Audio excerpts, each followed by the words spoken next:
Hi friends, today's story is Field Trip Fiasco, and I'm reading this story today because today should have been the first grade's field trip to the Science Center in Des Moines.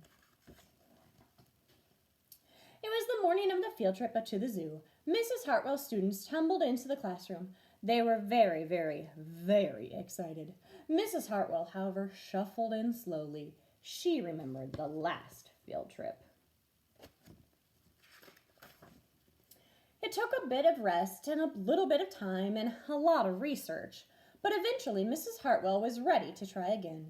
The morning of the field trip, she wrote out her very own list of field trip tips and put together her handy-dandy just in case something unexpected happens bag. Mrs. Hartwell felt ready for anything. During circle time, Mrs. Hartwell helped her students get ready.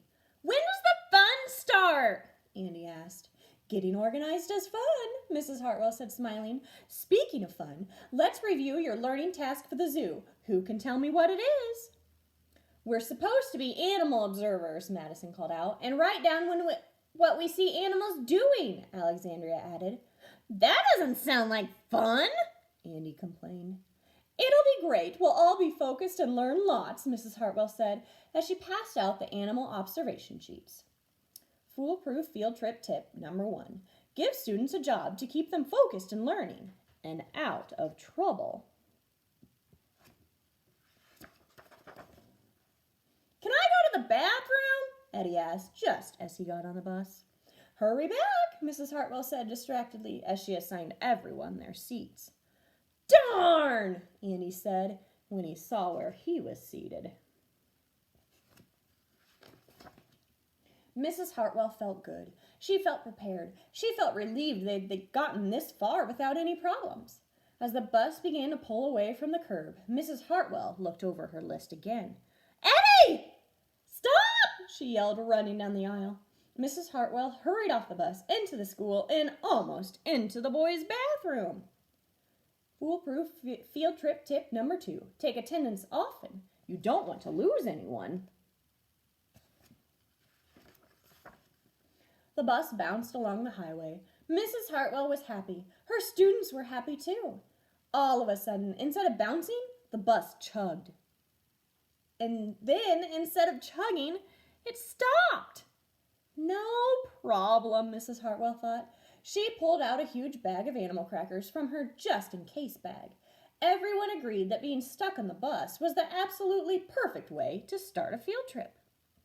Foolproof field trip tip number 3. Be prepared for delays. Food works. Soon enough, the bus was fixed and they arrived at the zoo. Mrs. Hartwell lined up everyone by partner and asked them to count off by twos. The class counted all the way to 26. 26? Mrs. Hartwell exclaimed when they stopped. "But we only have 24 students in our class. Who's in our class that's not in our class?" Jack and Alexandria brought 2 little boys up to the front of the line. After a quick look around, Mrs. Hartwell returned the boys to their teacher. Foolproof field trip tip number 4. Partnering up prevents problems.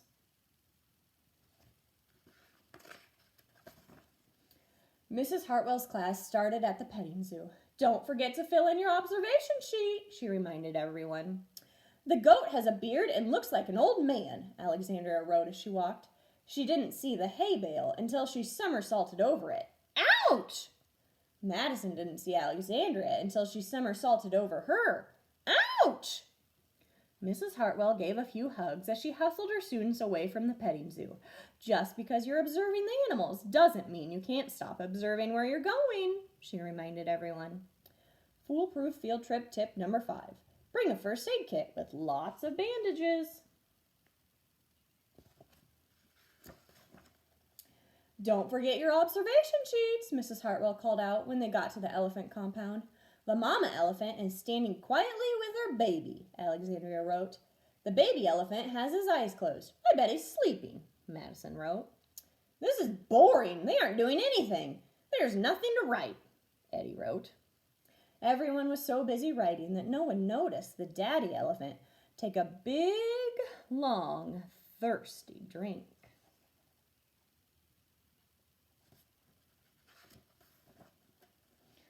spray, splash, splatter. All the students screamed. Eddie screamed the loudest. I didn't see him coming, he moaned. Thought Mrs. Hartwell, as she dried Eddie off and helped him put on some new clothes. Foolproof field trip tip number 6. Bring lots of paper towels and an extra t-shirt.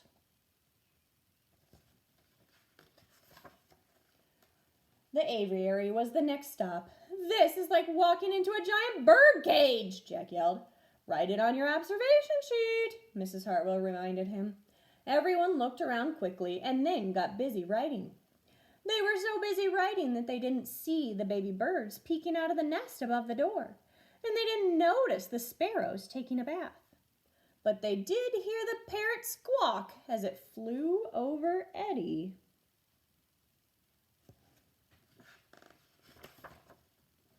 And they observed something wet and white drop onto his head.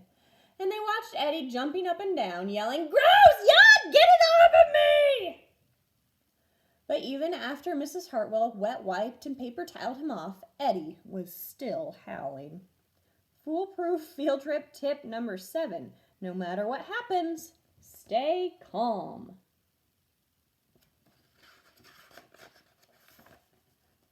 That's when the zookeeper appeared and said with a smile, "Did you know that many people consider an accident like this a sign of good luck? Congratulations!" He handed Eddie a special badge and a free pass to the zoo. Eddie stopped screaming. He smiled. "Why does all the good stuff always happen to Eddie?" Andy asked loudly. And that gave Mrs. Hartwell an idea. "Class, Eddie's good luck is going to rub off on all of us. Put away your observation sheets. For the rest of the day, we'll continue to be animal observers, but we'll be animal observation writers later."